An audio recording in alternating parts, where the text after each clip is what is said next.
Everyone, we got my mate Jack Douglas here tonight, coming in from Melbourne. It's going to give you a little bit of a backstory on some of his inspiration in life. Out of the cold. And what I'm saying is there are some people who prefer it in the cold. Melbourne's cold. A nice guy. He's a nice guy. Did you like Kemper? I like Kemper. You were able to I like Jack. like an ordinary person. Jack's ordinary. To I lived as an ordinary person most of my life. There you go. Even though I was living a parallel and increasingly sick life. As a tattoo artist. So I'm going to bring Jack in tonight, and he's going to explain to us a lot about himself, his inspirations, all the rest of things. He's one of my favorite younger tattooers. So yeah, we're going to get a real cool story about him. Art school background, graffiti, anime. He's used his multiple lockdowns very effectively. So we'll see if we can get him in the room. Jack! Oh, is it Ed? Hey, mate. Mate, there we go. How you going? How you doing? Good. Hey, is this the same shirt we're wearing? Oh, no, I don't know about that, mate. Big Trouble in Little China, this one, baby. Looks beautiful on you, mate. I know, well, you know the way to my heart, So, yeah. How you doing anyway? Yeah, good.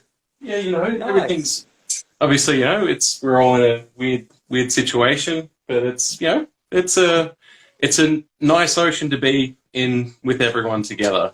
We might be in different boats, but we're in the same ocean. So it's it's not too bad. Yeah, cool. Hey, mate, can you just like center your screen a little bit, like drop it down so we can get there? We go, perfect.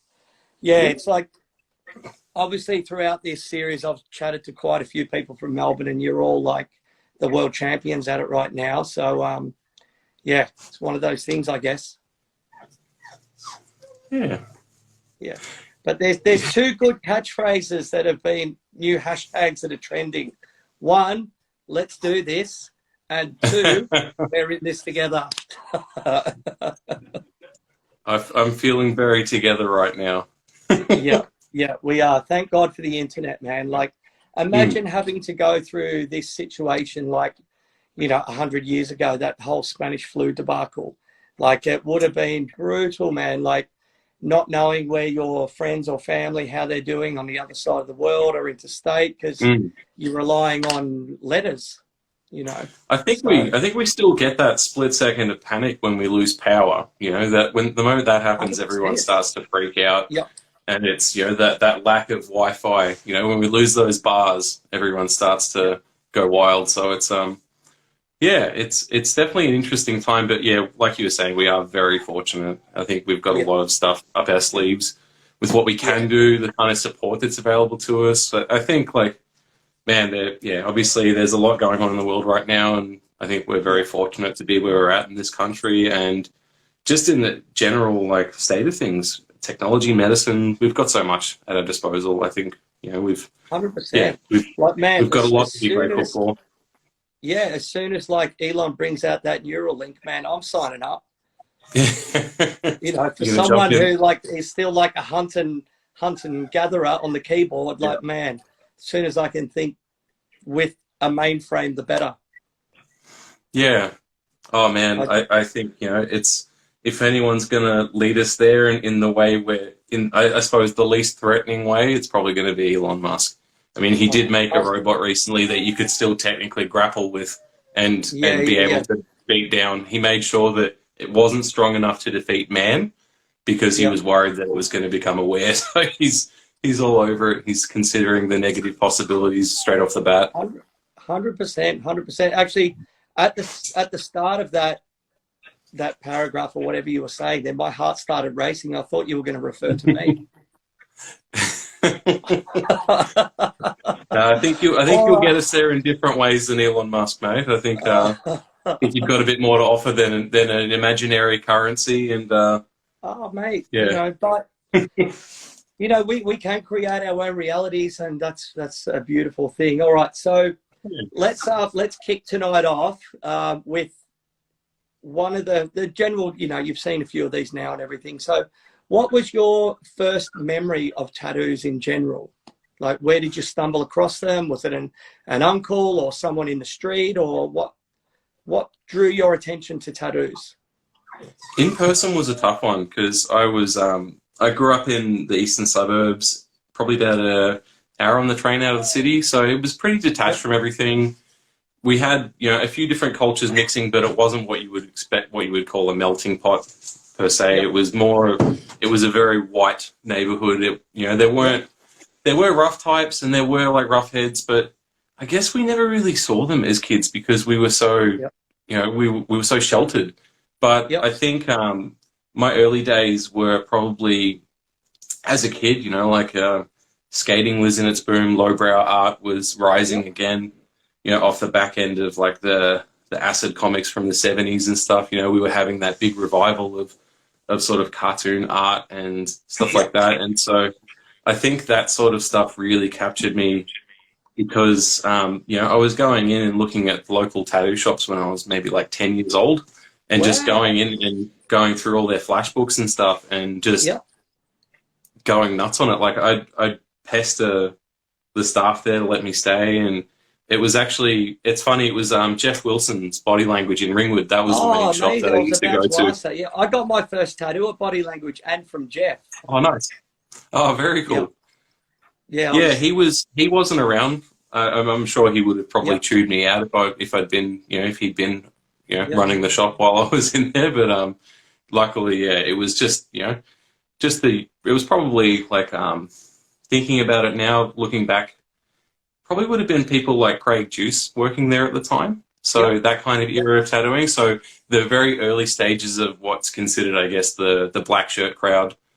And those guys. I think just to go back and touch on Jeff Wilson for a minute, he himself and Gary Mooney, when they opened up that shop in Lilydale, like I'm 48 now and I went there when I was 15, so it's a long time ago, right?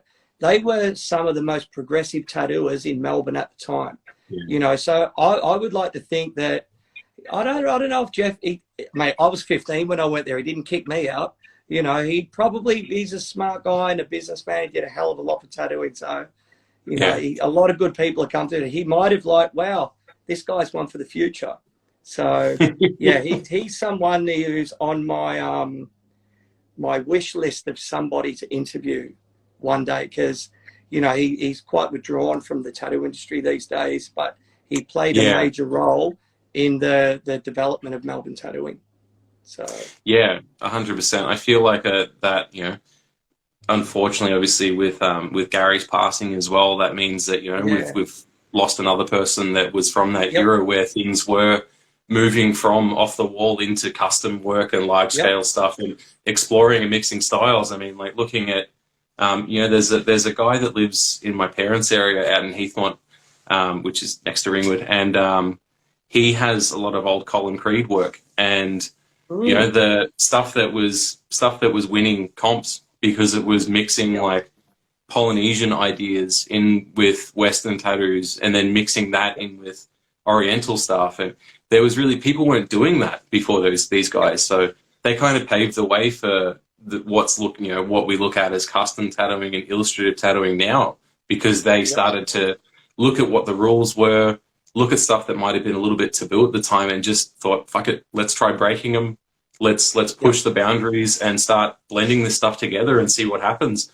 Because looking at this eighth guy's work, like obviously he's seen a bit of sun outside of the t-shirt line, but the stuff that hasn't been burnt to misery, it's still beautiful. It's still very relevant tattooing. I look at it and he's every now and then he'll hit me up if I'm in the area and ask if I'll add to his collection. I'm just like, I don't know if I can because it's intimidating going up against that stuff. I think you've got to, man, because he still loves tattooing and he obviously, views you as someone worthy of adding to it. It's, I've been in that situation as well. And, on some other levels, like people want to cover up old stuff. And I remember about 15, 16 years ago, I was at Innovision and this old, brawler dude come in. I think he'd probably just come out from a holiday and he had all these old school tats on him and he wanted to get them all covered up. And I spoke with him for about 10 minutes going, man, this stuff is so cool. No way. Like all the young kids now are getting all this trad stuff. I go, mate, you're the OG. You got it before it was cool. You know, give him a t-shirt and a sticker and stuff. And I saw him about 6 months later walking down the street, and he's like, man, thanks so much. I'm glad I didn't get it done, get it covered up. And, you know, and that's one of those things about tattooing. Like, they're supposed to make you feel good about yourself. And if I was able to reaffirm that to him, it was a great day. So you should tattoo old mate if you haven't. Yeah, I think it'll definitely happen down the line for sure. Like he's a bit of a family friend, so I'm sure it'll come to pass.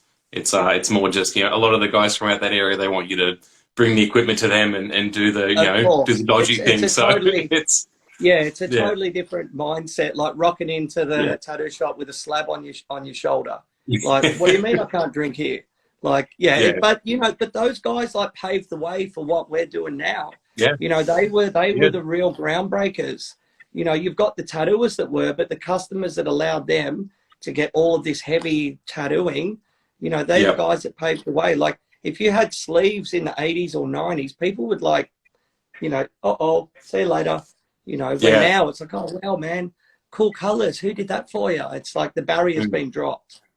So. Yeah. I mean, I even remember like when I was in the late 90s, I wanted to get my first tattoo right on my forearm because I was looking at the piece of skin and I was like, this doesn't see the sun because I don't see the sun. And, you know, I thought, well, it's probably the best place for any kind of color tattoo. And I just, you know, and back then that was the statement, you know, like no one even thought about touching their hands or faces or anything like that. And, you know, it was beyond, you know, beyond everyone's imagination that it would be what it is now, and people getting so covered and these ambitious projects. Some of the like guys like Gacken, you know, like pushing these giant blackwork bodysuits that, you know, extend into areas of the body that people would normally say no to tattooing because it's 100% going to drop out, and they're just doing it anyway because they, you know, they want to make an art piece now, and it's so different to what it used to be. It's definitely it's come a long way. Yeah, totally. Like, you know, artists and then also clients being open to like looking at the whole body as a different thing rather than here, all these different pieces. It's, you know, tattooing is like I think the best place it's ever been in right now. And I think, you know, this whole COVID business and the lockdowns and all that sort of stuff, I think it's almost given a lot of people like, what am I waiting for? I'm just going to fucking do it anyway. Like the world could end tomorrow. Like they're just going hard, man. And I've touched on this before. It's also one of those things that it's my body. No one can restrict my tattoos. No one can, well, unless you live on a Gold Coast, you're not going to get into a restaurant or a nightclub. But the rest of the world, man, you're pretty good to go, you know, and it's just an empowerment for yourself. Yeah. 100%. I mean, as long as, you know, there's always going to be that element of respect as well, you know, when you're looking at certain religious elements and things like that, and making sure that you're not doing anything too distasteful that's going to hurt someone's feelings or upset them, you know, because obviously, you know, we've got places that have rules with regards to visible tattoos, but there are also cultures that have taboos regarding certain deities being tattooed below the waist and stuff like that. And so you know, you hear the horror stories of the guy, the Australian tourist that was chased by the mob in India because he had a Kali tattoo on his shin or his calf, and you know, there's but you know, it's. I've spent a lot of time in Thailand, and I remember one time a few years ago, coming from the airport on the motorway, there's a massive billboard, like, you know, basically saying Buddha, you can't tattoo Buddha, you can't buy a carving of Buddha or a painting or anything like that. So, yeah, there's definitely a lot more education around now and understanding of these things. Yeah, I remember a friend of mine that I used to work with, he had to cover up a Buddha tattoo so that his client could go home because it was they said, you know, I can't go home until it's gone. I have to get it covered with something. It doesn't matter if I'm tattooed as long as it's not a Buddha. And just that it was so strange that someone, you know, so young, but obviously old enough to know, you know, these rules and restrictions were in place, but he still went and got a Buddha tattoo to have to get it covered up. It was such a bizarre situation that I'm sure it's not the first time it's happened. Yeah, totally. Hey, just we're getting a little bit of interference here. It could be like divine intervention. Do you have your phone charged or your phone charger in your phone at the moment? Yep. Yeah, it's charging. Oh, you do? Okay, cool. It just must be a bad internet connection or something like that. But you good? Okay. Yeah, I'm getting you through pretty clearly on my end, but cool. it could so very well be everyone out there Aussie that's broadband. watching, can everyone sort of hear Jack okay, or is it just me that it's malfunctioning with? Well, while we're waiting for some feedback, Jack, what was your actual first tattoo and who did it for you? It was me. So I listened in on the chat you had with Edgel the other day, and I was another one of the rare people that luckily got an apprenticeship without having any tattoos. I think in my head I was very sort of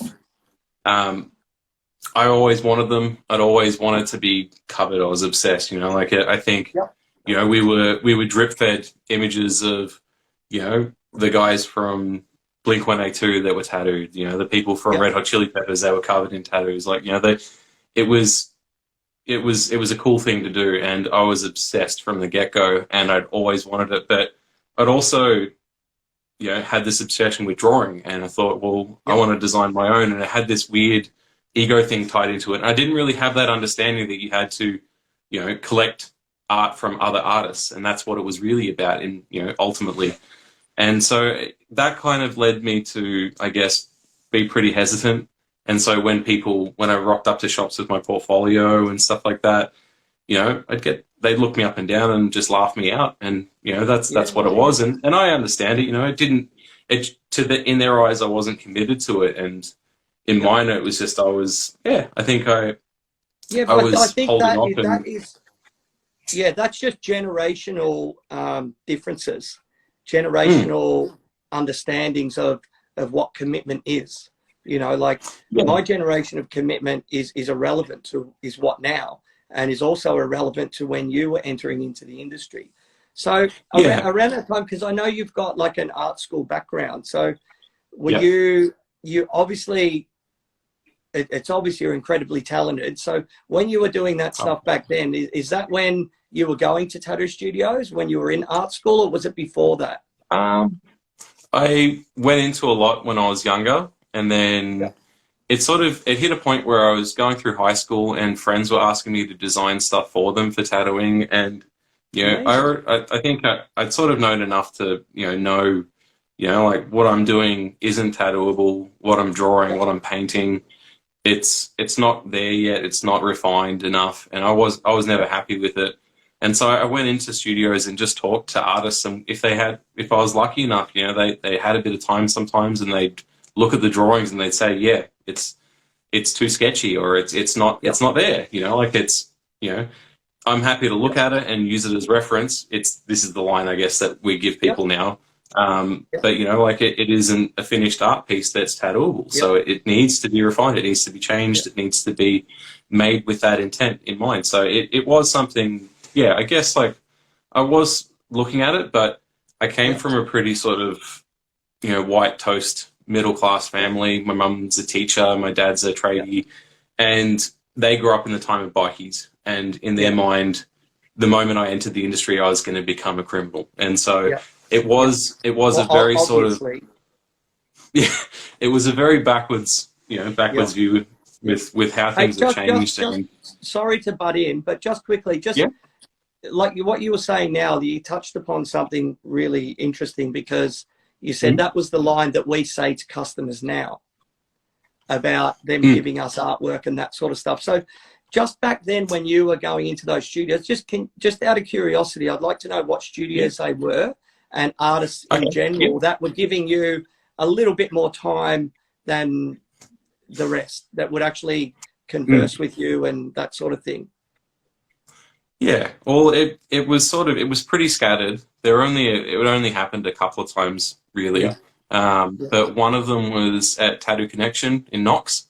Yep. So they, one of the younger artists that worked there at the time, I can't remember the name, unfortunately, but they actually came out and they had a smoke while they were looking at my drawing and stuff. It was some fairy thing I drew for a girl that I went to school with, I think, or it was one of my mate's girlfriends that wanted a piece, and yeah, from what I remember, the drawing, it was shocking. So Yeah. I'm very happy that they gave me the advice that they did. But Yeah, but it later must on, have been like a bit of a boost to the oh, ego back then for someone to like give you the time of day. yeah, definitely. I got the fact that what they were doing was it's an all-consuming job. So for Yeah. someone to even give you 5 minutes is massive. Especially Yeah. like some kid that's just wandered in, that's not interested in getting work from you, that's shown none of Yeah, that. there's Like, no money here.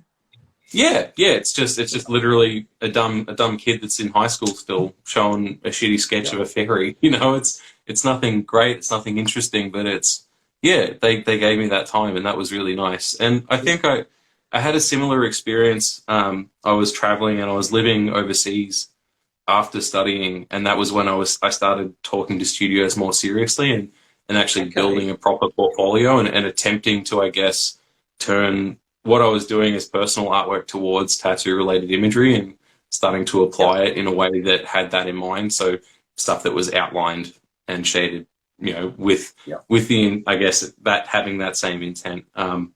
But then, yeah, there were a couple of studios in Edinburgh that I went into, and there was one in particular that his name was Nick, and he ran a studio called Old Town Tattoo, and it was just Okay. in the sort of border between the club district and I'd probably say it's like a 2 minute walk from what they call the pubic triangle, which was three strip clubs that faced each other, and Yep. so it was a pretty like at night it was a bit of a wild area because they were all Yep. about energy drinks and deals on shots and stuff and crazy Yep. partying and terrible music. But yeah, that was a cool little tattoo studio, and that the guy who was sort of, I guess, the senior artist at the time, Nick, he was a really lovely guy, and he actually sort of, he basically said, like this is what my apprenticeship was like. This is probably what it would be like if you were to try and get into it here. You'd Yep. probably be better off doing it back in Australia because you would have that safety net and Yep. have, it'd be easy for you to get work. And like at the time, I was working for a bank, and it was one of the worst Yep. jobs I'd had in my life. And so, I was looking at it. I was looking at the little cupboard I was living in, and I just thought, yeah, he's right 100%. And I need to get home, and I need to really put time into this, and try and do it and be serious about it because Yeah, mate, that's a good advice and a pretty cool light bulb moment by the sound of it. So talk us through that next stage of moving back to Melbourne and getting an apprenticeship and what your apprenticeship was like. Yeah, so I was pretty lucky. Like I came back to Australia with sort of very little to my name, but I built up some savings again. I worked a lot of shit kicker jobs. I did a lot of factory gigs, lots of basically anything I could get my hands on. I've over the years I've worked in lots of different industries and gone from delivering medicine to old people on my push bike to cleaning out the back of a butcher shop to Yep. shit, So making you're covering all laxatives the in a cross laxative contamination factory. areas right there. Yeah, yeah, yeah. Going from laxatives to old people, so I'm really getting the full Yep. cycle. Well Um, versed. Yep. yeah. But once I'd sort of once I've been back for a little bit, I think because I'd been doing a lot of street art and graffiti stuff overseas, or it appeared that I had been. I'd done bits and pieces, but for the most part, I've been working full time for this bank. So it was, it was intermittent, but it looked like I'd been really prolific there. And so when I got home, I got the call up from a couple of people that I knew loosely through the graffiti scene and street art scene to just come down and paint at a studio. And it was a good friend of mine, Fletch, and he gave me this wall just in this space that he was renting out. It was an interior place, and it wasn't amazing, but in meeting those guys and hanging out with them, it led to us painting more and more together. And we sort of every weekend we'd go out and we'd paint and stuff. And so I'd be working these jobs, and I was going out and painting, and I started exhibiting artwork again and doing like exhibitions and shows and stuff. Yep. So lots of that stuff was sort of beginning to happen again, and I started taking more of a part in, I guess, the Melbourne art scene and going to these shows, hanging out with all these people, and With a lot all of of that, Because I imagine that was like quite an inspiring period. Were you Hmm. getting tattooed at that stage, or were you thinking of Still it? no. Or yeah, It was sort of at a point where, yeah, like my parents were so flat out against it that, yeah, and out of respect to them, I didn't want to just start, yeah, for some reason in my head, I just thought, like I just need to give them this for a bit longer. I need to get them used to the idea of me working in the industry first. And I think I just thought about things too much and I overthought it a lot. And that's probably one of the problems I had. I had to let go. And I think doing the first one on myself was that step. So doing the first one, let alone on yourself, but getting your first tattoo man, it's a massive decision. Like it's like, what am I going to get? Where am I going to get it? What's it going to be? What size? What are people going to think? It's like, you're jumping off the cliff. And then I think sometimes once you jump off it, the next time you jump, it doesn't seem as high. And the more you jump, the lower that cliff gets. Yeah, 100%. It just, it's that initial letting go that needs to happen. Yeah. But I think just through, I suppose, through doing all the art stuff and just the circles I was hanging out in, one of my good friends, Hisco, he just said out of the blue, like, I know you've been, going around to shops and working on this portfolio and looking, but I think my friend is looking for an apprentice. And wow. And I just said, fuck yeah, where's the shop? And it turned out I'd already been to the shop and been rejected. And, wow, awesome. And it was because it was please tell me when you were 10. No, this was like a few weeks prior. I'd gone in and I'd looked at a lot of the Melbourne shops and I'd gone into some of the best and just thought, fuck it, I'm just going to give it a go. A lot of people will send emails and DM studios and do all that stuff, but in my head, like, going in person was just like, it's so, you can't ignore them. You can't, like, at worst case, you're going to get some advice or something, even if they tell you to fuck off, it doesn't matter. They've said something to you. So it was worth it. They've physically locked eyes with you. Like, me as a shop owner, that's, it's up there because, you're just going to get lost in a sea of DMs and emails and all the rest of it. And definitely. Power to you. I mean, you see, oh man, I've spoken to other shop owners in the past, and they've talked about how, like, they've had young people messaging them, talking about how they'll say the word they're interested in getting into tattooing, and that word interested, already is a bit of an alarm bell to me, because it's like you're not interested in it, you want to be in it. It's that. Yeah, I'll tell you what the best one is. The best one is when you get someone send you there, and I get it, like, but no, not going too hard, but someone will send you an email along those lines, but they've not even worked out how to blind copy, so they'll copy you in with the 20 other shops that they're applying to, and you're just kind of like, delete. Or they'll do it from their social media or their Instagram, and they haven't got a single drawing. It's just a bunch of selfies. And it's like, okay, you're more interested in taking photos of yourself, but okay. So that it was a funny one. So I'd spoken with he's a good friend of mine now. His name's Koopman. He does more sort of trad tattoos at a Blue Lady in Melbourne. Yeah, cool. He actually he took some time. I think he was the apprentice, or he'd just gotten out of his apprenticeship at the studio. Yeah. But he took some time and actually had a look through my portfolio and gave me some advice, and it was awesome. And I went away stoked. But then it turned out that one of the more senior guys, Ed Lim, who I wound up apprenticing under, he was looking for someone, and so he offered me the spot, and I rocked up the next week on the Monday and just started working. But I've been super fortunate. Like, it just, I looked for a while. It was probably about a year and a half, I want to say, of actually searching and talking to studios and just, not really. I think there'd been a couple of opportunities. I did a trial day with the guy, but he didn't. I could tell as someone who didn't know anything about tattoo machines or didn't know anything, period, that the person who was trying to teach me about the tattoo machine didn't know anything about the machine. Yeah. So, you know, I bailed out of those ones because I could tell that they weren't going to be able to teach me anything. And, oh man, I was lucky to be offered those spots in the beginning as well, in the first place anyway. But it's still... Like, I know you well enough, and I think people listening to, you know, this so far, that understand that you're like a very measured person, and, you know, you're not going to just jump at the first carrot that was dangled. And you know, I think this is really cool. So what was your what were like some of your, you know, your apprenticeship like? What was the progression of it?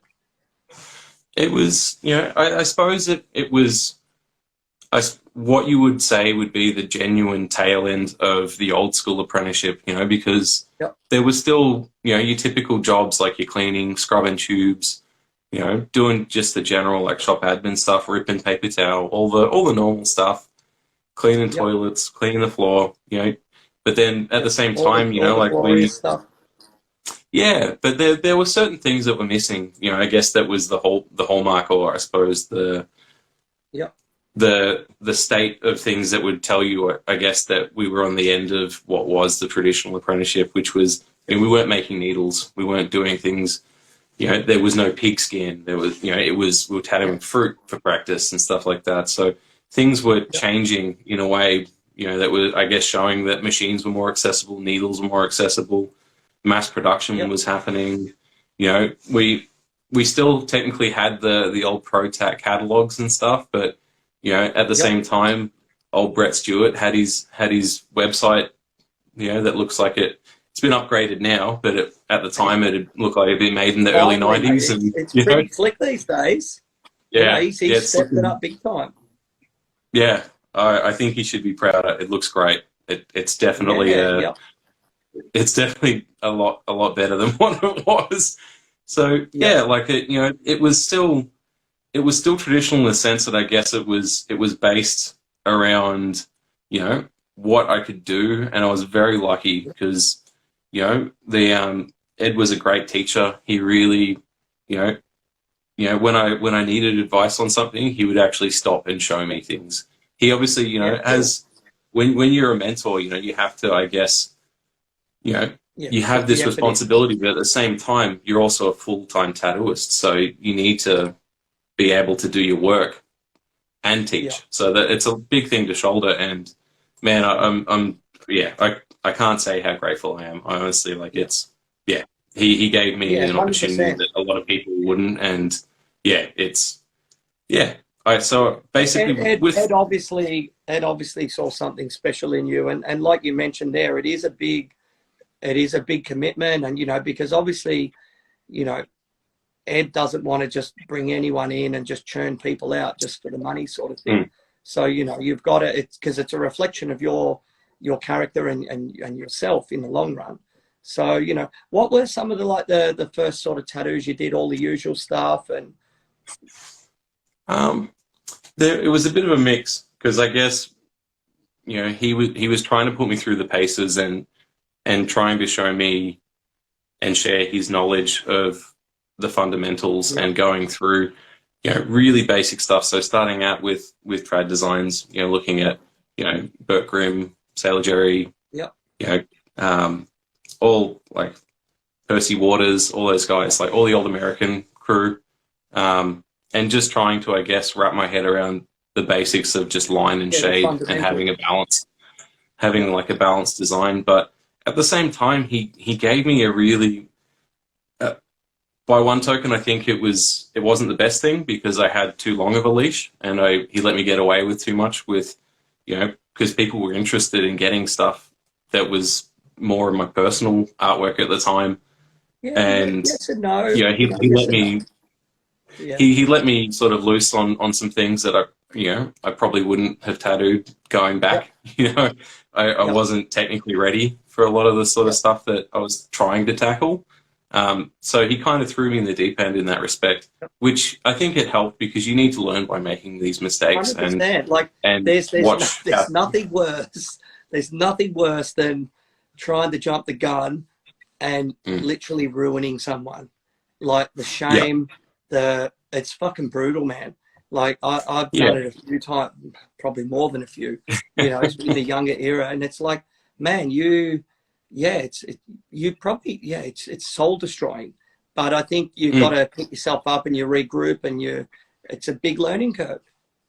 Yeah, it's shaking the tree and seeing what comes loose, you know. It's just sort of, I guess, it's that trial by fire notion that a lot of people do when they're training someone up in whatever field. But so I guess it was long story short, it was a real sort of half and half, I guess, of looking at more traditionally approached tattoos and then looking at these, you know, thick designs that were, you know, thicker than tribal pieces with color thrown in the middle. You know, it was looking back, like some of the stuff that I've done, some of the stuff that people trusted me with back then, it was pretty remarkable.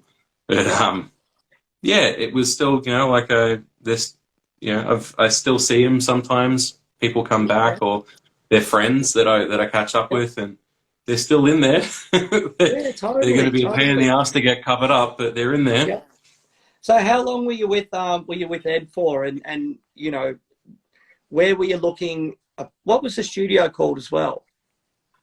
So initially it was called the Forgotten Sun or Forgotten Sons, depending on who you talk to. It was it was in the city. It was in I've just forgotten, but it was just up from King Street, so it was right in the right in the middle to the nightclub district. Yeah. Nice. So it was a bit of a weird one because we weren't open during those times. Yep. So it was the only times that you would ever see the shop and see that we were working there was when people were running around in their powdered wigs and stuff like that. So it was quite a weird one. In fact, we even had a barrister come in wearing a powdered wig once. So it was very strange. Wow. Because you get people like that, and then you'd get people straight out of court that are, you know, that have already gotten their fix and they're looking to see what your hourly rate is and stuff. Mate, it sounds like you experienced the whole yin and yang of society. Yeah. So we were there for. So, okay, with all of that stuff, Jack, like, you know, getting all the ground rules and getting your skills up and everything, you know, what was the next sort of step for you? Well, we were there for about, I want to say, like 3 months, and then the guy who actually owned the studio decided that the rent was too much, and he put the shop up for lease without telling anyone, and so that left, you know, everyone kind of had to scatter and find somewhere to work, and luckily everyone did. No one was put out except for Ed, but I think he'd sort of seen it coming and had started looking at properties, and he found a place in St Kilda, and so that was where the apprenticeship picked up. He took me with him, which was really awesome. Cool. And and I kind of worked with him to build that. Worked with him to build that shop up, and so that was probably where I started to cut my teeth more and getting to do a bit more walk-in sort of stuff, because there wasn't much of that happening in the law district. So when we were out in St Kilda, we had really, really good clients that, you know, that had come through Ed, that followed him from back when he was working in Ringwood, and then so he took the name and bought the owner out, basically. And so I did about 5 years with him in the end, maybe 5.5, thinking about it. Amazing. But That's ultimately cool we did the bulk of our work out in St Kilda, and then moved to a couple of other locations once that lease wrapped up. So that was still sort of south side. In that 5-year period, like, say from the beginning, you're obviously, the apprenticeship really kicked off. You know, you're starting to, you know, help out, learn the basic fundamentals, no doubt all the usual stuff. When did you start to progress into like your own style? Was it, I imagine it might have been relatively quick, or a mix of both? It was kind of there from the beginning, because I was always doing other art stuff in the background. I was doing at the time, like, even I wouldn't ever say I work enough, but I appreciate it.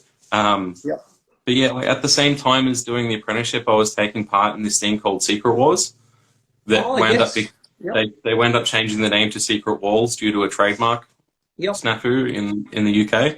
And so it was like a live art competition that was based on rap battles. And so we were given like a time frame, and you had to paint in black and white, no sketches, and you had this space, and you had to fill it in 90 minutes. And so I was doing that at the same time, which was, you know, it was a really cool platform to use to, I guess, like promote tattooing. But, mate, like I went to a few of those up here in Sydney, and man, it takes a set of balls to get up on stage with a drunk crowd listening to hip hop, screaming and yelling, you know, and you're battling with someone else, like going, yeah, mate, I take my hat off to you, like phenomenal. Oh. The worst thing was they're usually a mate of yours, or it's someone that you're intimidated by because their work you look up to. Which was it Eddie Zammit? A part of it? He took a part in it. He wasn't one of the organizers, but he was sort of he was always working in the background and doing stuff. Yeah. Yeah. The one here in Sydney, I remember it was I think Eddie might have been somehow involved. Shannon from Aisle Shannon, 6, who runs Aisle 6, yeah. Yeah, and I remember, thankfully this never came to fruition, but they wanted to put me and a guy called Ronstagram up together, and I was like, no, no way. Yeah. Yeah. Oh, you would have thought him. So what did that experience actually do for your career and stuff? That, it got me a lot of, I think it, you know, I was lucky because, you know, I was going out and doing all this public art stuff anyway as well. But it definitely, you know, I had people coming in to the shop 4 years later that had been to those battles and had seen my work and had followed me from that.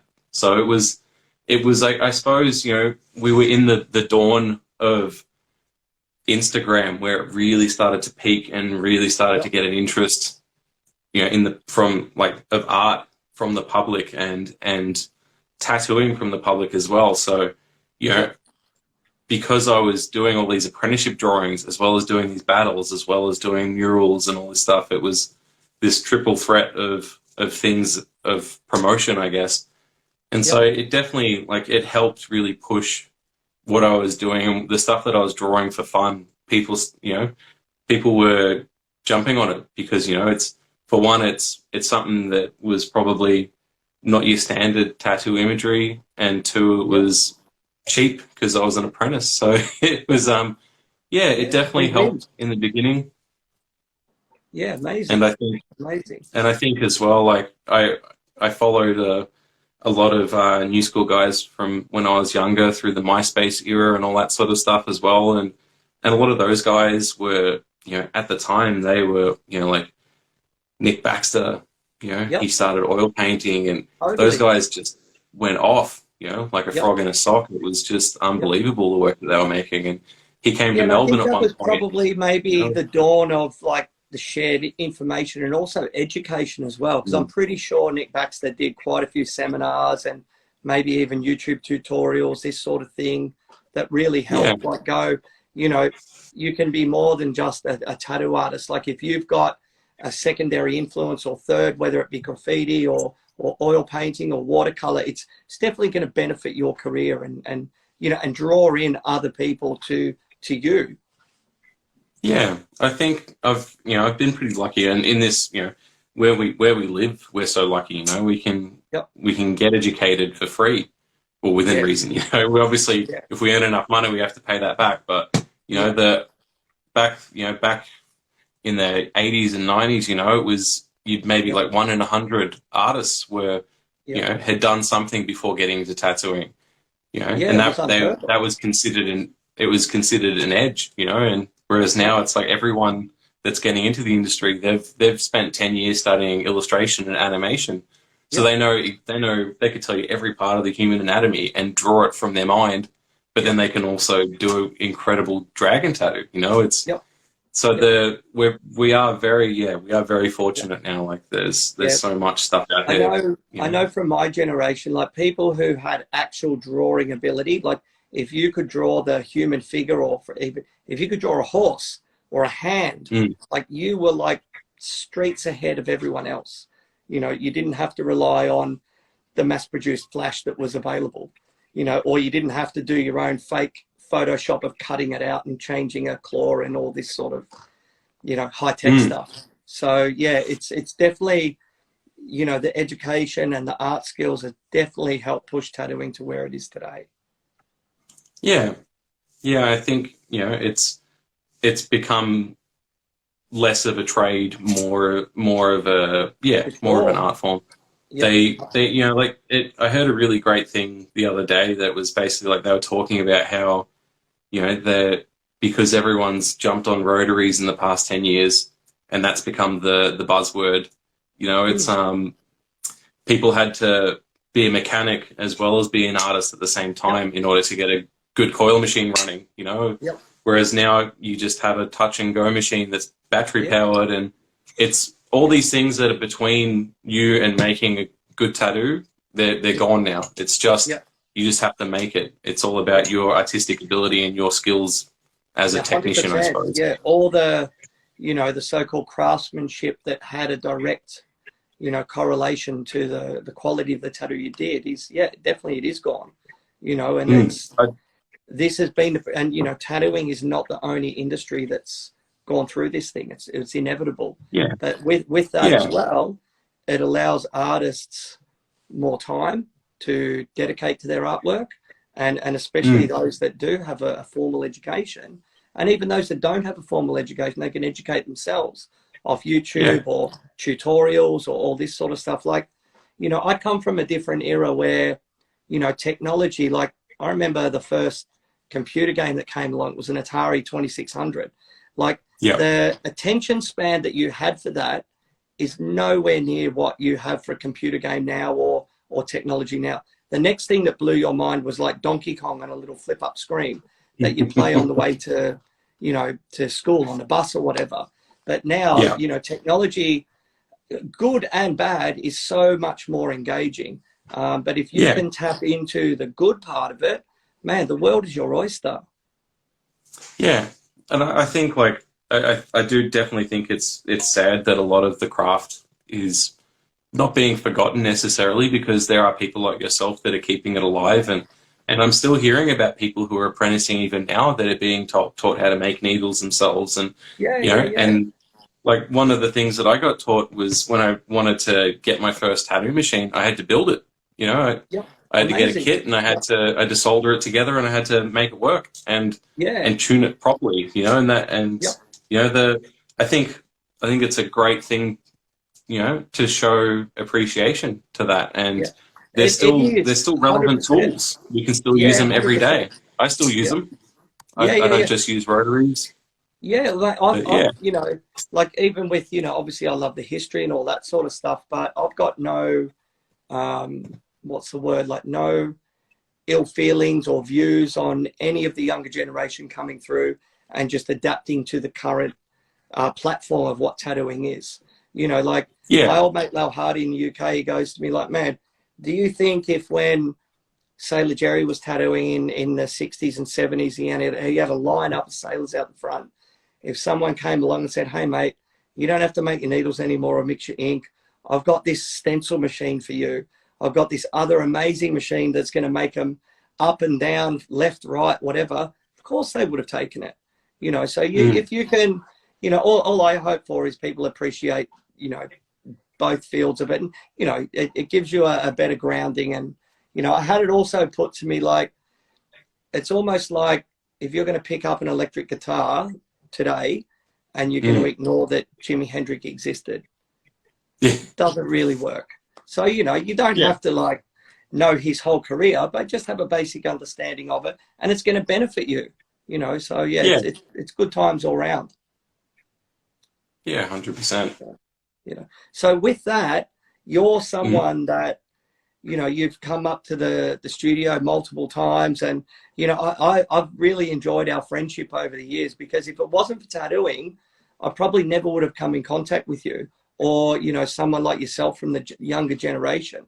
So I get to benefit the information exchange, the inspiration, all this sort of stuff. So you've kind of got the best of both worlds as well. You've had the art education, you've had the tail end of the old school apprenticeship.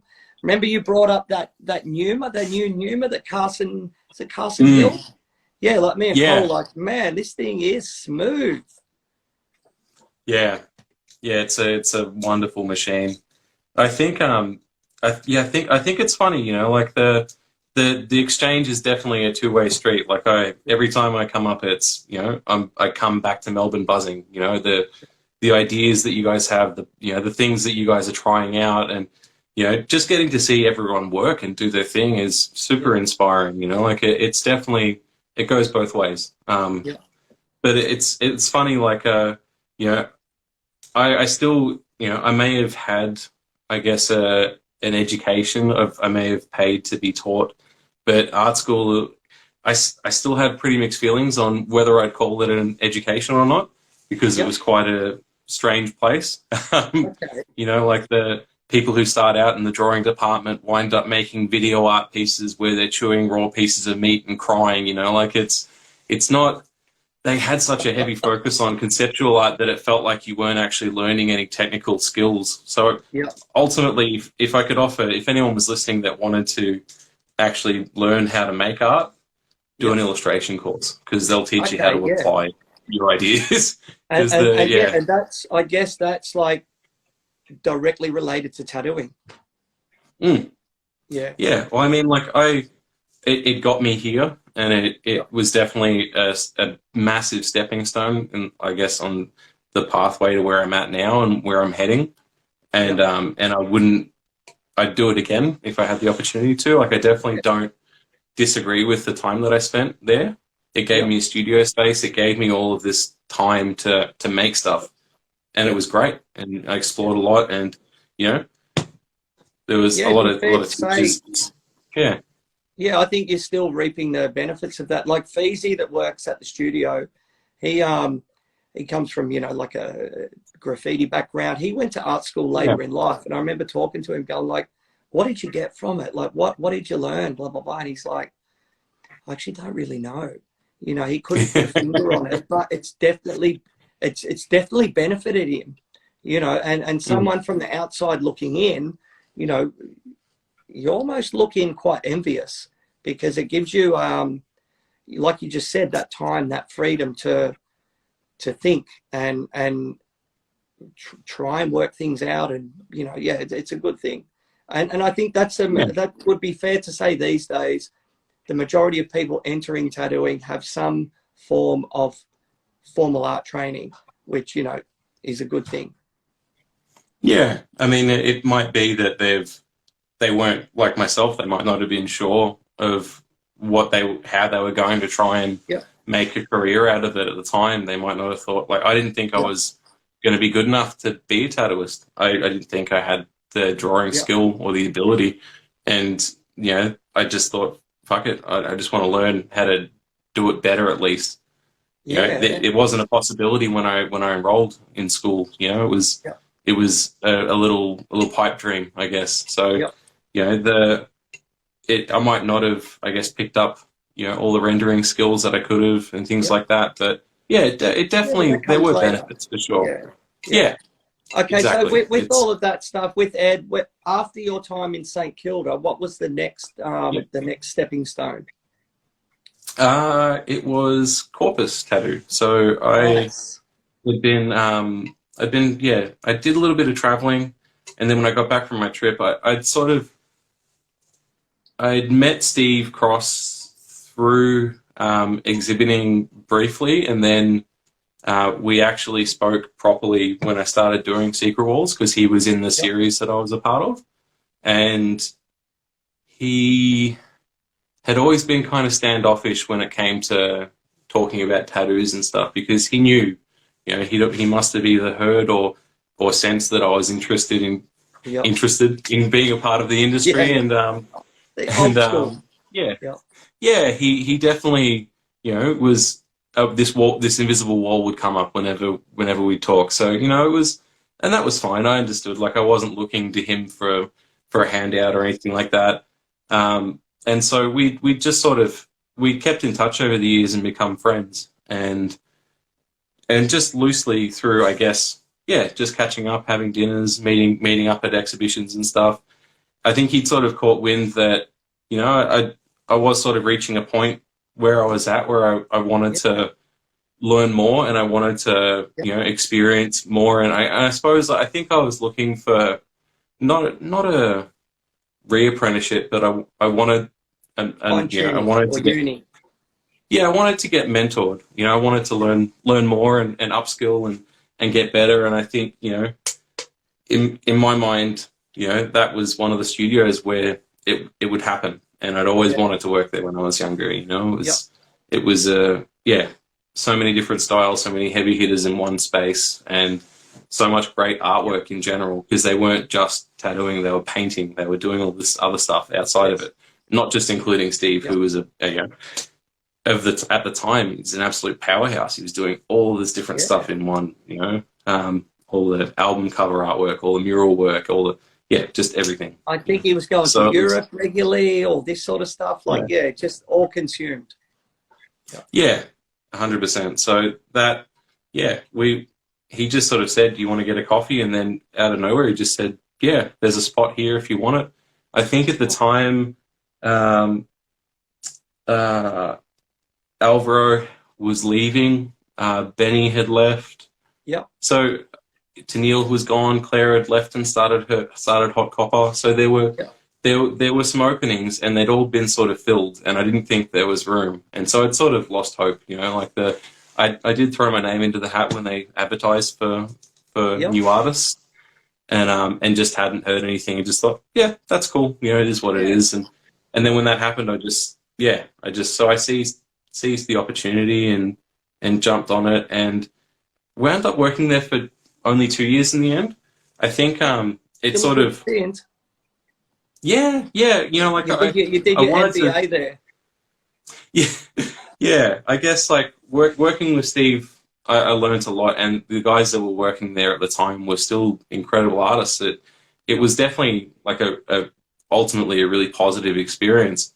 But you know, once I sort of caught wind that Steve was looking to leave the tattoo industry, Yep. it was a bit disheartening, because I wanted to learn from him. Yep. You know, that was why I was there, and he wasn't there. So it was just one of those things where I just sort of thought, well, shit, what am I doing?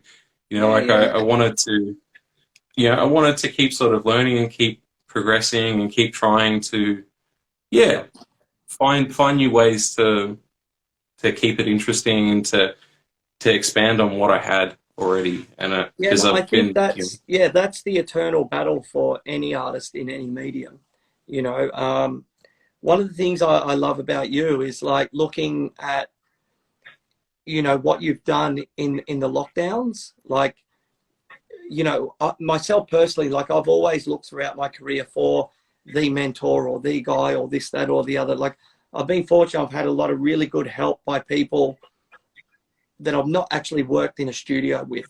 But you've now, with all of that you've gone through, I think you've now like so self-motivated, and you get to a point in your career where I think you don't need it.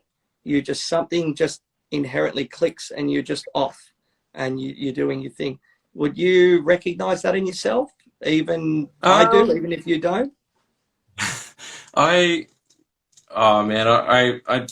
never have that feeling like I'm there. You know, it's but that's the best. That's the best thing. Yeah, because once you do, you're fucked.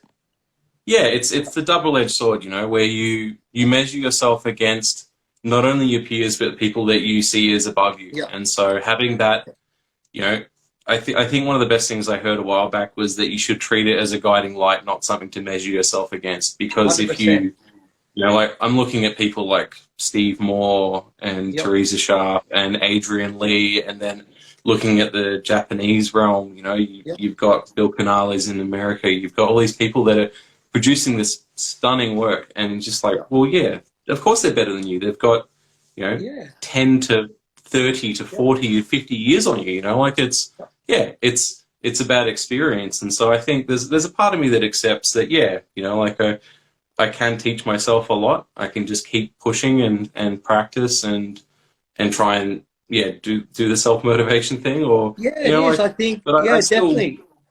Yeah, it's, sorry to cut you off, but it's definitely like I'm a bit further down the track than you, but it's, you know, you do pitch yourself against these people, because that's your yardstick.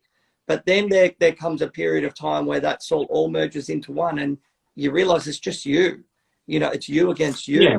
And that's, you know, and then you just keep powering on. And yeah, you still look at things and you look for inspiration and admiration. But yeah, and you know, any artist in general, it's quite an isolated career. Like, you know, it's not like people probably look at it on Instagram and go, oh, wow, those guys must have paint nights every night. Not really. They're few and far between. And they are great things. And most people are nervous at paint nights, you know, and it's a chit chat and it's this, that, and the other. But you do get little glimpse of, you know, education and inspiration and all that stuff. But then it's up to you to go home. It's not as if like you're playing in a footy team where you've got structure, like every Tuesday and Thursday night you're training and blah, blah, blah. And we're a team, mate. It's you. You know, and it's a hard thing. But yeah, when you break through and you're off and running, it's an interesting realization, I should say. Yeah, I think what I try to do now, instead of, I guess, look for a daddy, essentially, is you know, I just want to find people that, you know, are as interested in making art as I am. And so coming up and seeing you guys is massive. It's awesome. And you know, I'm very fortunate I get to work with a really motivated crew that you know, they make amazing art as well, and everyone's so different, and they've got such different interests as well, and it all feeds into everything. And so I think, you know, if you can pick up that energy off of someone else and, you know, make it work for you, that's awesome. And so I think I fully encourage paint nights and things like that, and I'd love to do that, and I love seeing studios doing that, and studios mixing, because that's another huge thing. Unfortunately, you know, due to money and you know, circumstances, like, studios don't like to mix a lot of the time. It's, you know, it's a group of people in a submarine watching out the window at another submarine that's with a group of other people, and we're all doing the same thing. We're all heading in the same direction, but we're segregating ourselves and doing things. Whereas, like, that might be you know, might be a little bit more of a Melbourne thing than a Sydney thing, because obviously there's a hell of a lot more, you know, studios in Melbourne than there are in Sydney. And you know, I remember talking to Rob Mopar about this, and you know, Sydney, thankfully these days, like we had a horrible era where it was, you know, you couldn't open up, you know, where now I'd say every shop's friendly, you know, and there's, you know, these days you can't control the internet or stand over the internet, that sort of thing. So up here we've got I think there's a bit less of that, and I'm sure in time that'll come. And if it doesn't happen down there, you know, in general, you will definitely gravitate towards other like-minded studios, and it'll be a good thing.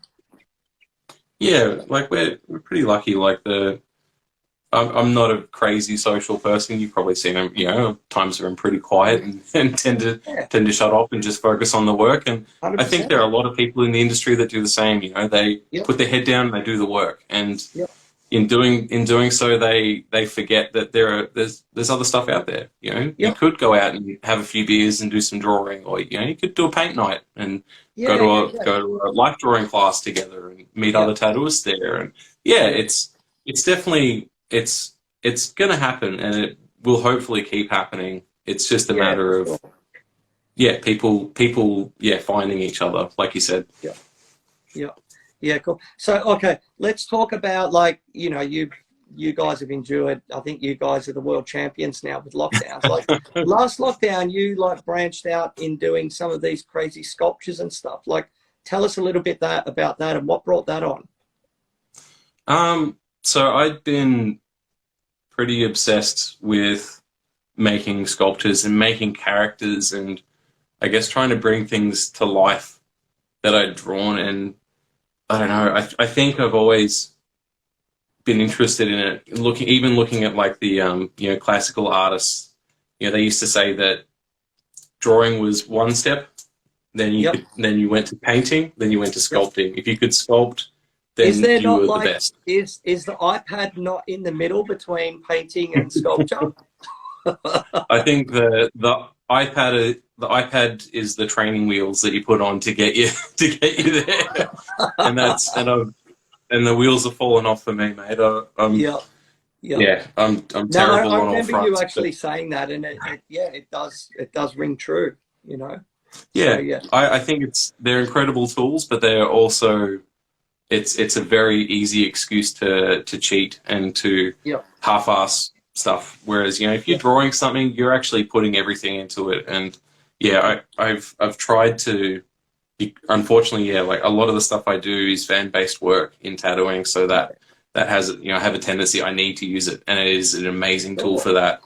But yeah, I love doing stuff with my hands, man. I love making stuff. I love painting. I really love sculpting when I can make the time for it. And yeah, getting to do that during I think I ordered my first batch of like polymer clay and all the little tools and stuff during the first month of lockdown, and it came like 3 months later. So there was a massive wait because the world was on fire, you know. So You obviously ordered it from China.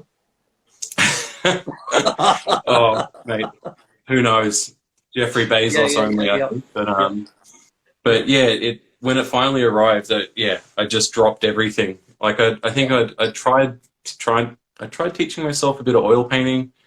I was doing lots of drawing and stuff, but as soon as that arrived, I just grabbed it, and it was man, it's so nice to create something in a three-dimensional space that isn't it's not on a screen, it's not on someone's skin, it's just this thing, and it lives. It's still creative, it's explorative, and it's beneficial, you know, like it's another amazing outlet. So this time around, whatever lockdown, I'm not sure, but you've been doing some IG lives with your painting and that sort of thing. Talk to us through that stuff. Yeah, so I've been just, I guess it was another way to have someone looking over my shoulder without really having a physical person in the room with me to say, you know, do some fucking work, like make some shit, because it was I was really starting to languish and you know, I wasn't making any work, so it was definitely a tricky thing trying to figure out a way of getting that motivation. So what I did was I just thought, fuck it, I'm just going to do it live, like the famous news broadcaster said. And so I started streaming, and then I made a Twitch account, which is a whole world in itself, and there's some really lovely human beings on there and some great artists and stuff, and you can watch Bob Ross on there whenever you want, which is pretty awesome. But I think it's probably something I'll keep doing even when lockdown does end, because it is this great motivational thing, and you can sit down and make art, but then you're also at the same time you're hanging out with like 10 other people at once, and they're you're talking about materials. And it could be like an artist's version of maybe gaming, live streaming gaming. Would that be 100% one way of explaining it? Yeah. It definitely, like except I suppose you're tapping into a world where everyone is interested in just making art, and it's awesome. Like it's because you're directly linking with all of these people that want to do the same stuff, or you know, like looking at the same stuff, and so it was just another really good thing to do to sort of keep those wheels turning. And I can show you what I've been making if you like. I've got I was just about to ask, like, if you're in like in the zone, where the magic happens, like, let rip. Yeah, it's where I incidentally, you probably see in the background where I hang my washing as well. We've got know what fresh washing is like creativity in itself, in a sense. Yeah, we moved into a new apartment during last snap lockdown. Well, this isn't considered a snap lockdown anymore, but the lockdown 5, we moved into this place. So it's sorry, it's a little bit messy, but I've got we'll excuse that, right? Wow, cool. So this was, I think, the 3rd sculpture I made. Yep. And that was so I was painting a lot of like fruit characters and just trying to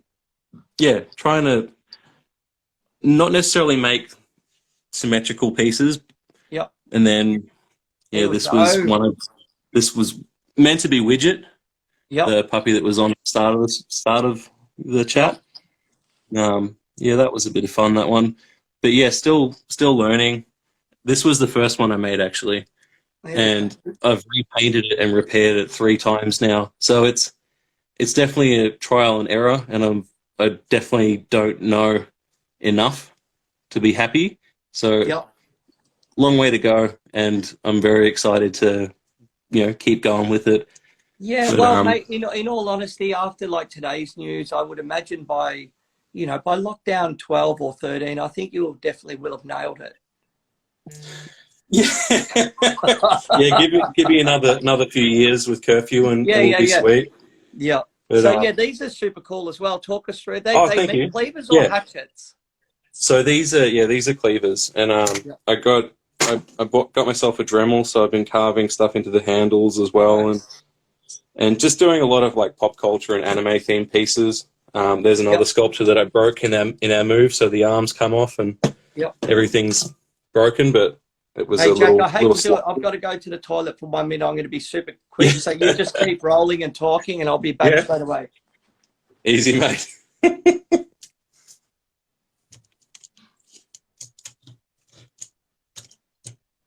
I had Widget in here before, sorry. And unfortunately, the older dog that we had went to the toilet on our carpet, so they're not allowed in here anymore because they, yeah.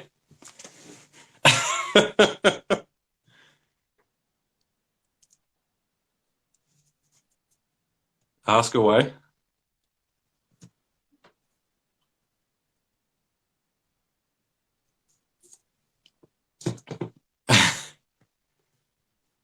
What's a Dr. Disrespect?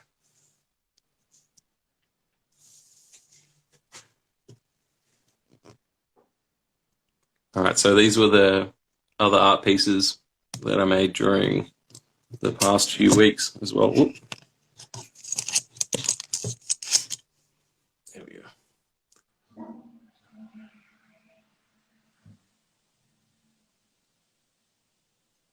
Yeah, big fan of Attack on Titan, man.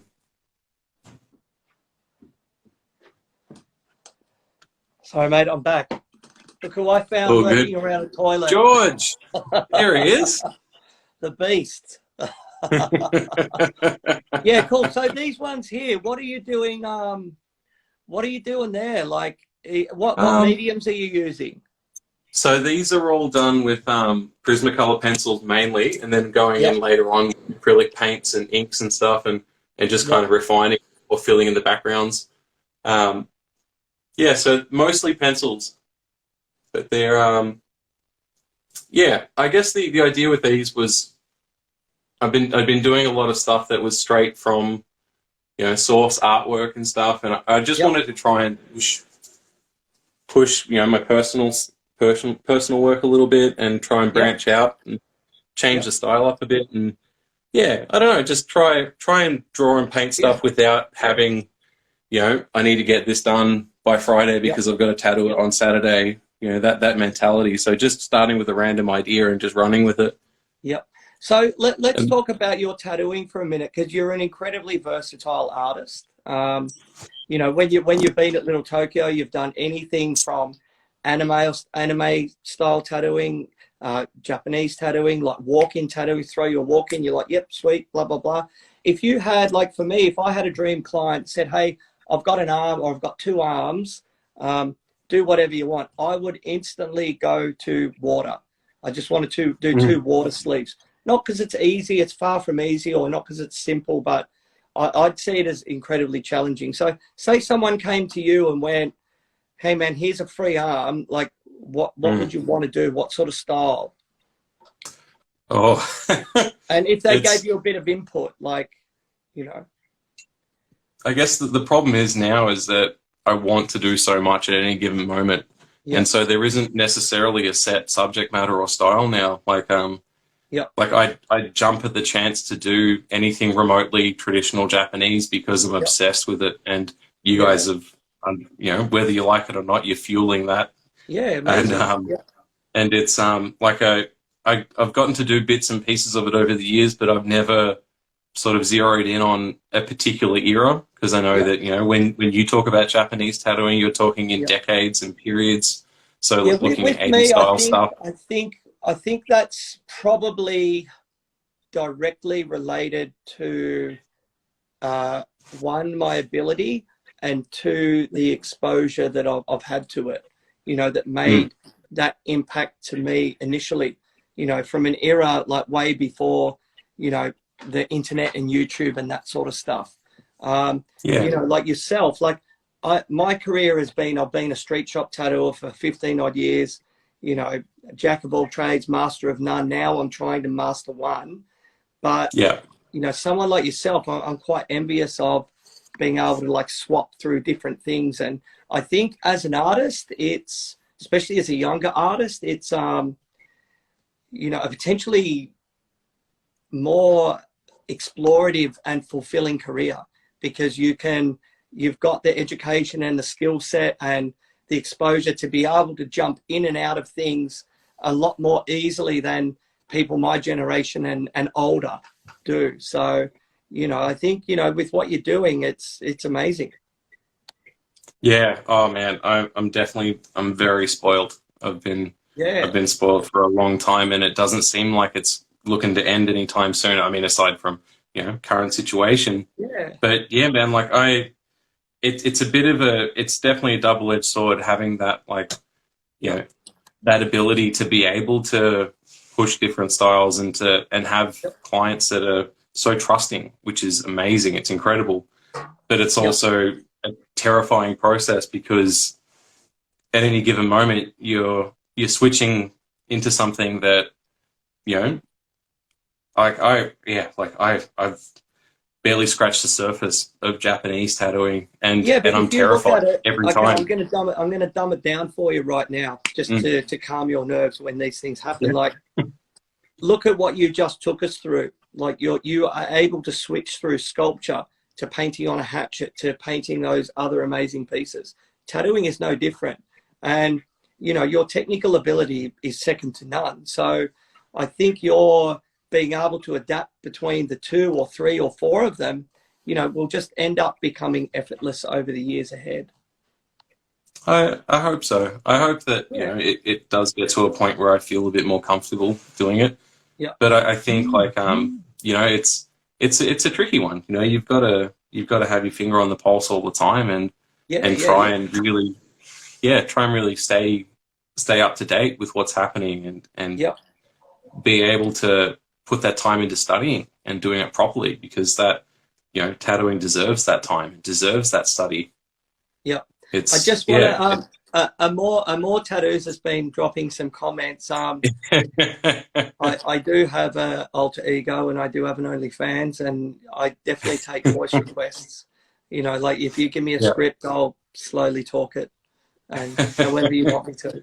Can do some ASMR in the. Do a bit of ASMR in the nude and totally, mate. These are tough times. Drink a nice glass of Pinot. One thing survival has taught me is adaptation is the key. Yeah.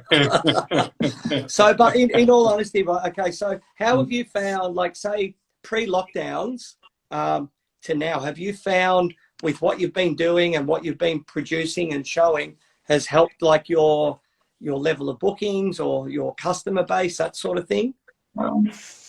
I think, it's always, it's a something roll, you've got it's the snowball effect, I suppose. So no matter what you're doing, you're still moving forward.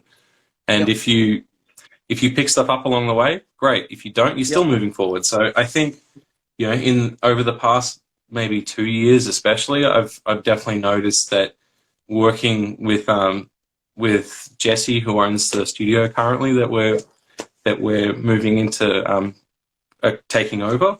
Cool. Like, working with him, he's shown me all these new ideas and different ways, I guess, of making tattoos interesting. And I think I've learned extra stuff being around him. And he's been such a great human being to work for that it's sort of just naturally clients have come in, and I think gravitated towards it. Would you call that sort of process or this sort of culmination, like, I'm trying to think of the word, would the word be ligma?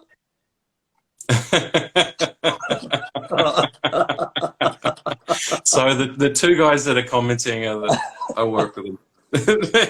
They're I didn't know Obviously, great it was sense of gonna humor. degrade so quickly. Yeah, no, but that's Yeah. cool. So with all of that, like, like moving forward, obviously you're gonna continue this stuff, and I think both of us, Melbourne, New South Wales, we're living some sort of, fucked up parallel lives at the moment. I think up here, I think the general consensus is, the carrot being dangled is mid-October. I kind of think Yeah. so, which is not a bad. It's fucked, but it's not a bad thing. At least people can start to get their head around things. So, but in my Yeah. mind, we got 2 more months of downtime. So, what I want to try and do is, like use this time to progress myself. But with you, what are your plans? And what do you want? And what are your plans for the future? Like once you get back, obviously a backlog of customers. Hopefully, there's a bunch more of new sort of stuff ready to go.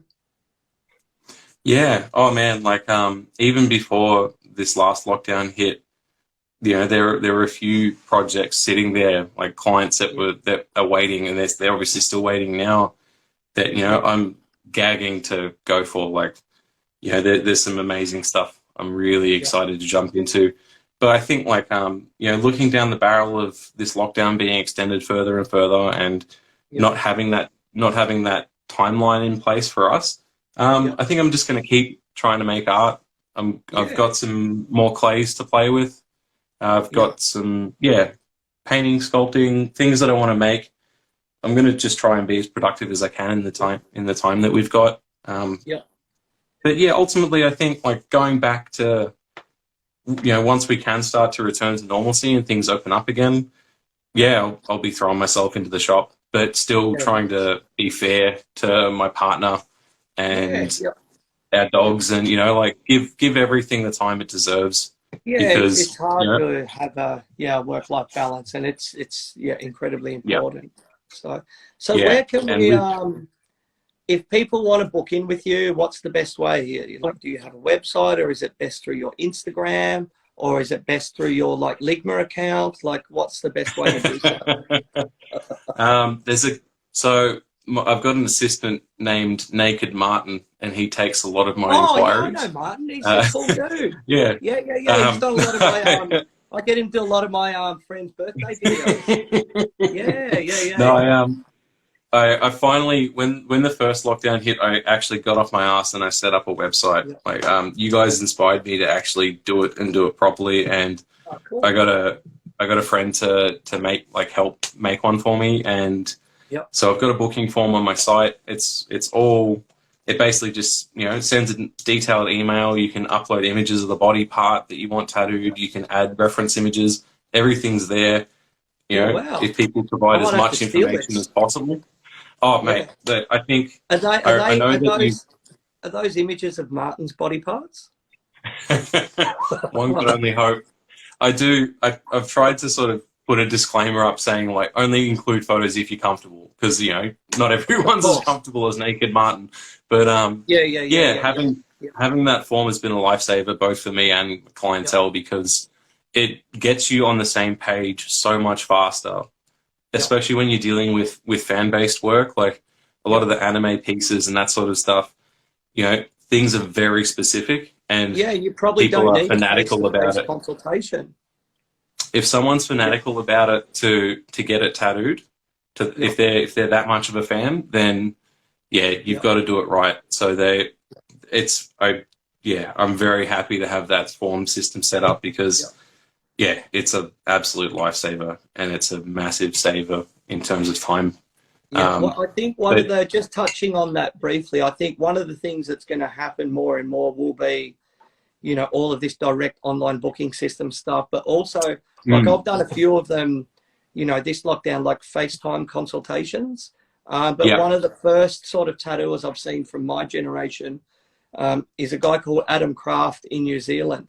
And he's just been putting up like, while I'm locked down, mate, FaceTime consults, we're good to go. I'm like, fuck, man, so cool. It's a good thing.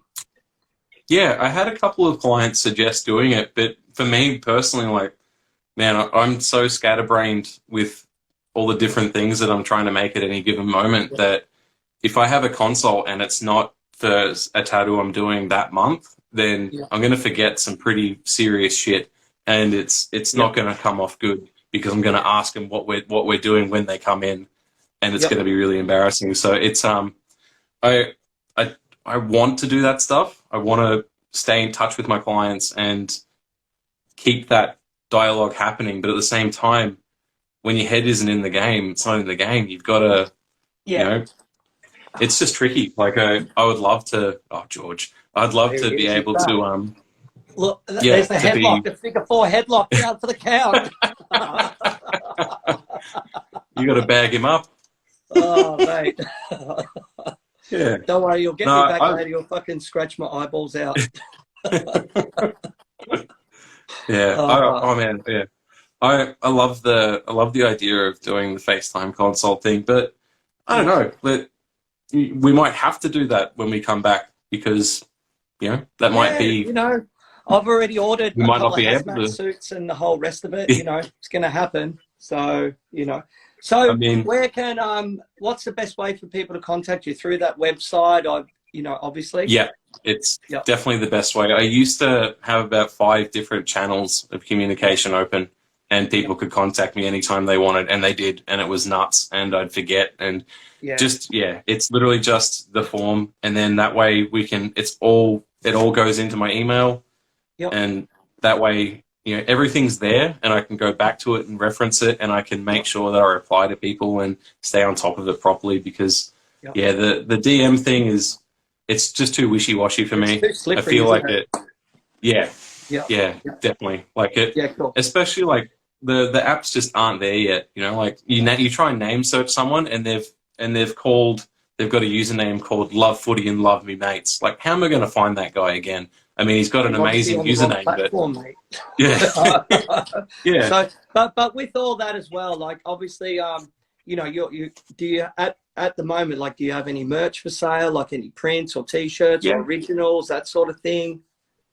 Yeah, I've got some stuff. On the site as well. There's a shop, and I've got some original arts. I've got some prints. Yeah. I've been selling like socks. Made some socks a while back, and so I've still got plenty of those up for grabs. I made tea towels. Are they like the classic Melbourne like footy socks? No, they're more like I wouldn't know what they're called. They're kind of like a mid-length sock, so they go probably about 4 or 5 inches above the ankle. So probably about a third of the length of what you're packing down there. And nice. Yeah, at the moment, I've got the ankle freezers going because it was 24 here today. Jesus. Oh, they're called crew socks. Sorry. Nice. Yeah. Nice. So they're just like standard. You can wear them with a suit if you want. You want to do me a favour and just give a shout out to the 2 biggest commentators tonight that have been dropping the comments. You obviously work with them, or they're great mates of yours. Like, it's real. One thing I like about these IG lives is you get to see, people like jumping in and like supporting their mates and all that sort of stuff. It's a really cool thing to see. So yeah, let it rip. So we've the 2 main people have been NJ Van Vidler and Amore Tattoos. So it's Aaron Piaczynski and Nick Van Vidler, and they are the light of my life. Nice. I have the good fortune of being able to work with them and talk shit with them, most days. And they're great tattooists and great artists in their own rights. I'm kind of, correct me if I'm wrong, but when you spoke about them so affectionately, I just had Bon Jovi pop into my mind, like the song Bad Medicine. Well, yeah, I mean, everyone pushes each other's buttons, that's for sure. Yeah. And now that our fearless leader is moving back to New Zealand, and it's going to be up to myself and Nick's wife to keep everyone in line. We've definitely got a job on our hands, because not only am I one of the people that is perpetrating this kind of banter in the shop, it's also I'm going to have to. They also realise that you're like a serial killer.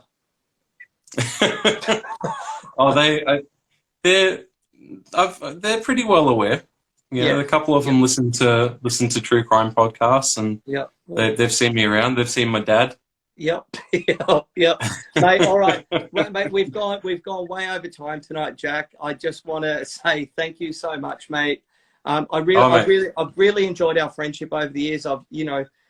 You've stayed here when you come up. Salmon loves you, Sonny loves you, all the animals, and everyone in the shop does. And congratulations on your new venture and all the rest of it. And I really look forward to the day that we can spend some time together in person in the future.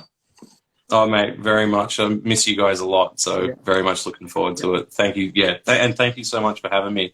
I feel like I've just talked absolute garbage for the past hour or mate, so. No, you've not, mate. Seriously, dude, you've made my life super easy. You've got a really interesting career, and it was amazing to think that you were going into fucking tattoo shops when you were 10 years of age. Like, amazing, and you're a very level-headed guy, a very creative guy. I really look forward to seeing you evolve in the future. Here we go. Salmon's just got someone that wants to say hello to you. Oh, mate. Hi, Jack. I miss you.